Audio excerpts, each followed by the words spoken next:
Well, good morning and welcome back to the Morning Express Sports Chat. And I will be speaking to Chris Omondi, the Secretary General of Gor Mahia.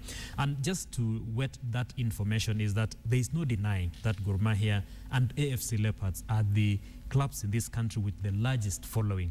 But in the recent past, Gor Mahia has had financial issues, I would say financial problems, leading them to even introducing a shortcode for them to raise funds for their operations for the club. Right now, we are told the club has not paid their players.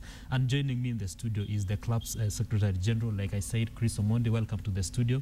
Thank you. Many people may not know why Gor Mahia is broke.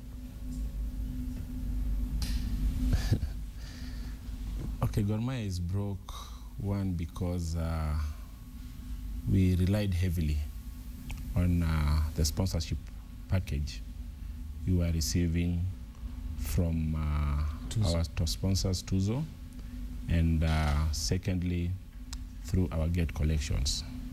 But we realized that currently, Tuzo ceased being our sponsor, and secondly, our gate collections have taken a beating, simply because one, we realized that most of our home matches have been scheduled on weekdays in the afternoons, and this affects the match turnout figures, and in the long run also the revenue collected. Exactly. So this is a club, like I said in my intro, it has the largest following, and yet somebody would imagine, or should have imagined, that sponsors should have been falling over themselves wanting to sponsor Gor Mahia.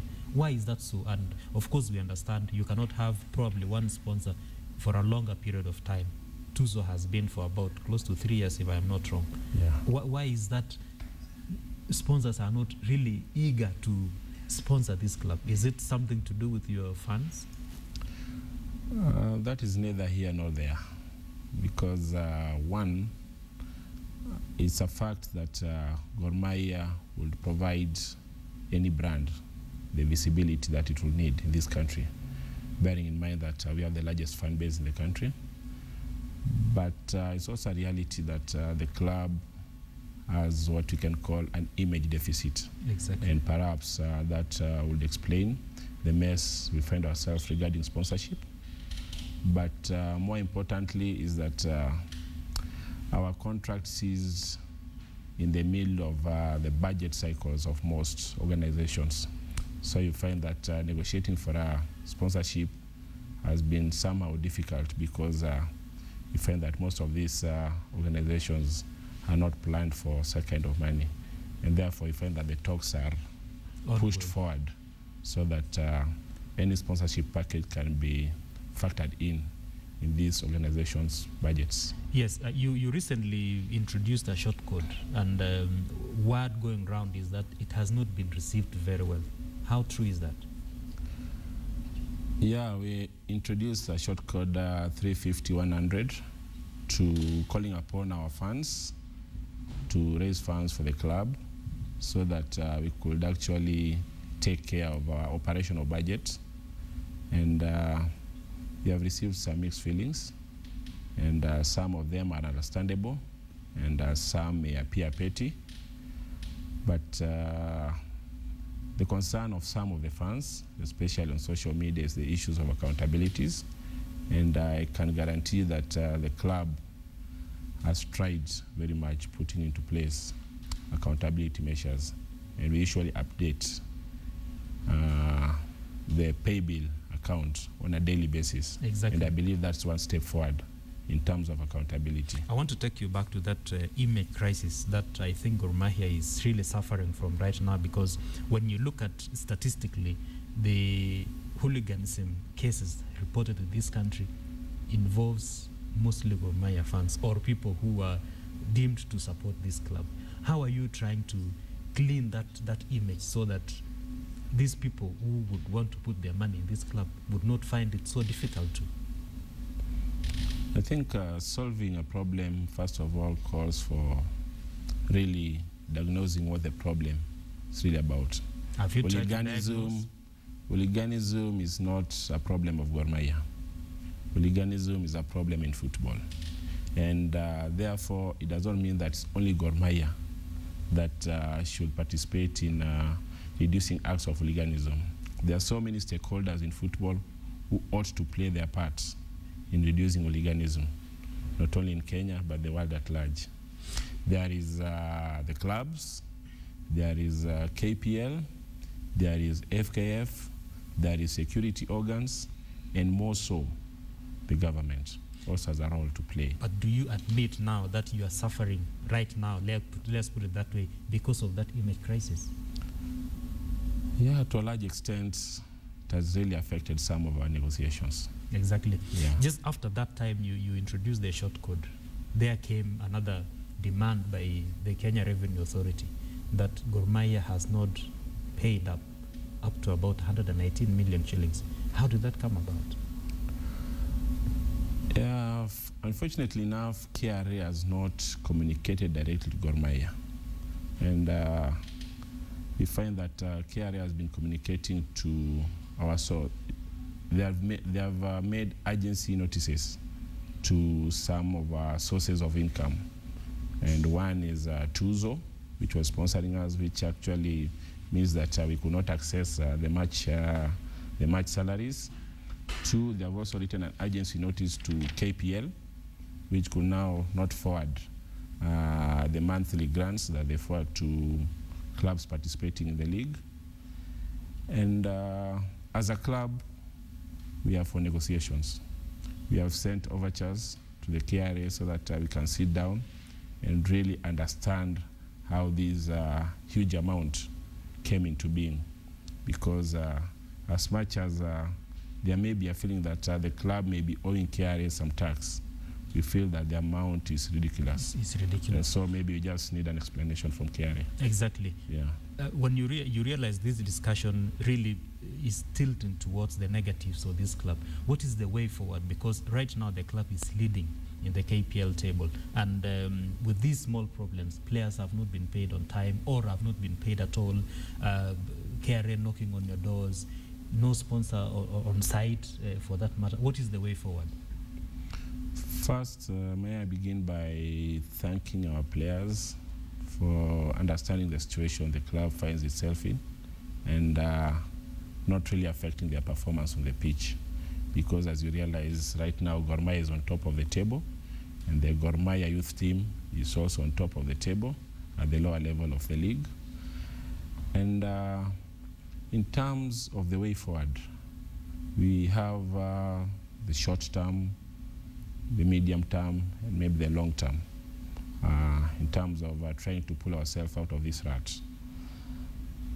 In the short term, we were appealing to our fans through the pay bill number, just to enable us to pay our operational budget in terms of player salaries, in terms of players' allowances, in terms of provision of amenities like medicine, in terms of travel expenses, in terms of hiring stadium, because you realize that even when we host a match, what many people don't know is that when you host a match, you hire the ground. There's an expense. Yeah, the ground. There also reports this week that you owe money to the Sports Stadium Management Board, and that during your matches, they have, people who print fake tickets and therefore affecting the revenue of this club. Is that true? Yeah, it's true that there are those people who print fake tickets, and streamlining revenue collection in Gor Mahia or any club for that matter is a war. It's not really a battle, because the issue of fake tickets is a cartel. It's a cartel, it's a very large cartel that involves our so-called stewards. It involves some officials of the stadium management. It involves the police. Really? Sports Stadium Management Board? Yeah, that's the fact. And you these cannot are run people away from know. that. How are you trying to arrest this situation? Because then if that's why I'm saying it's not really a battle. Something that have to be done in a progressive way. Exactly. Don't just have to wake up and say we do this, because as you know, corruption really fights back, and very viciously. So you must also take that into consideration. Exactly. I was going to ask you about Patrick Oboya, but I understand you are not in a position to answer that issue whether Oboya was legally drafted into Gor Mahia or not. I'm going to escape that. But the issue of having officials within the club who again are eating into what the small budget or the small revenue that the club is having, then what is the legitimacy of that board? Those are allegations. If somebody has any proof that there's any official that is eating into the club kitty, then should come forward with evidence. Those are mere allegations. To the best of my knowledge, the current Gor Mahia officials are committed towards transforming this club to being a self-reliant club. Exactly. And just as we wind up tomorrow or this weekend, Gor Mahia are playing a match away to Sony Sugar, the Hafra Stadium. Yeah, that is right. Of course, we hope that you will be able to have transport to take your team down there, because it looks like that may not happen if you don't have the money. But just to look at as tradition, the matches that are happening this weekend, of course, Gor Mahia will be playing on Sunday away to Sony Sugar. That is the Gor Mahia B, like people say. Yeah. But tomorrow, Chemelil will be playing at Thika United. On tomorrow again, AFC Leopards will be hosting Tusker FC. Ulinzi Stars will be hosting KCB, a team which is on the lower part of the table. And on Sunday, Sofapaka home to Western Stima, KRA playing Mathare United, City Stars hosting Top Fry, and Muhoroni will be playing Bandari FC. So Omondi, we want to thank you for your time again, for coming to the studio. I think many of your fans now understand the position where you are in, and we hope that the Shortcode probably will manufacture some money for you to be able to run the club. And as we close, again, rundown of the EPL matches on Saturday. We have the highlights matches of the weekend. Manchester City, who probably could win this year's league or this season's league, playing away to Everton, and on Sunday Norwich will be away to Chelsea, and on Sunday Liverpool, which threw away a chance to win the league last weekend, will be playing away to Crystal Palace.